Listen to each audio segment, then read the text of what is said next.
మొత్తం అన్నీ ఒక వరుస క్రమంలో చెప్తున్నాడు. అంటే తిరుమల వెళ్ళి రావడం కానీ అయ్యప్ప మాలేసుకోవడం కూడా అంత అపవిత్రమైనవి అన్నట్టుగా చెప్తున్నాడు. చూడండి, ఇక ఓసారి నేను భాస్కర శతకంలోని ఒక పద్యాన్ని చదివి వినిపిస్తాను. చూడండి. సిరివలినేని సింహ గుహచెంత వసించిన జాలు సింహముల్ కరుల వధింపగా నచటగల్గును దంత ఛయంబు ముత్యముల్ హరువగా నక్క బొక్కకడ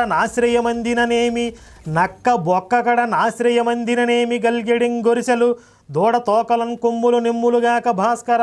సిరి సంపదలు కావాలి అనంటే సింహాలు నివసించేటటువంటి గుహల వద్దకి పోవాలి. అక్కడ సింహాల వేటలో వధింపబడినటువంటి ఏనుగుల యొక్క దంతాలు, వాటి యొక్క కుంభస్థలంలో లభించే ముత్యాలు దొరుకుతాయి. ఎందుకంటే ఏనుగు చనిపోయిన తర్వాత కూడా దాని అవశేషాలు అంత విలువైనవి.